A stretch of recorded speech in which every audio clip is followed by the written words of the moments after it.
আসসালামু আলাইকুম। বন্যার রান্নাঘরে আপনাদের স্বাগতম। বন্যার রান্নাঘরে আপনাদের জন্য থাকছে সবজির একটি মজাদার রেসিপি। এখানে কাতলা মাছগুলো আমি লবণ দিয়ে ভালো করে ধুয়ে নিয়ে লবণ, মরিচের গুঁড়ো, হলুদের গুঁড়ো দিয়ে কিছু সময় মাখিয়ে রেখে খুব ভালো করে উল্টে পাল্টে ভেজে নিয়েছি। একই তেলের মধ্যে কিছু পেঁয়াজ কুচি একটু ভেজে নিব। এর মধ্যে অ্যাড করব পরিমাণ মতো লবণ। আপনাদের সবজি অনুযায়ী এখানে মশলা অ্যাড করবেন। হলুদের গুঁড়ো সামান্য, শুকনো মরিচের গুঁড়ো, একটু নেড়েচেড়ে নিব।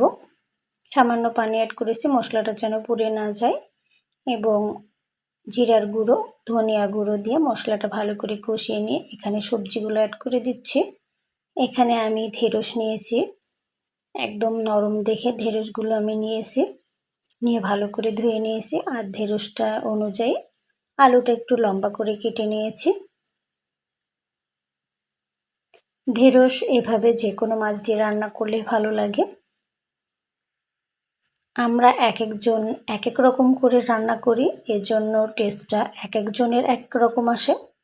আমার এই ভিডিওটি যদি ভালো লেগে থাকে একবার এভাবে রান্না করে দেখবেন, সিম্পল মশলা দিয়ে, অনেক ভালো লাগবে।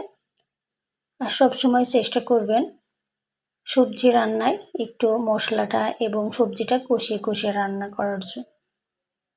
এখানে সামান্য একটু পানি দিয়ে আবারও কষিয়ে নিব। কিছু সময় ঢাকা দিয়ে রাখবো, এতে সবজিটা দ্রুত সিদ্ধ হয়ে যাবে। আর মাঝে মাঝে একটু নেড়েচেড়ে দিতে হবে। নতুন বন্ধু যারা আমার ভিডিওটি দেখছেন, আমার চ্যানেলটি সাবস্ক্রাইব করে পাশে থাকবেন এবং বেল বাটনটি অন করে রাখবেন। ভালো লাগলে শেয়ার করতে ভুলবেন না।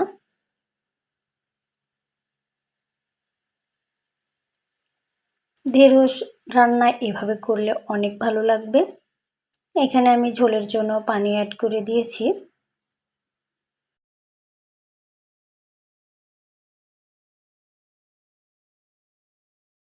সব সময় চেষ্টা করবেন নরম দেখে ঢেঁড়স নেওয়ার। এখানে ভেজে রাখা মাছগুলো অ্যাড করে দিচ্ছি।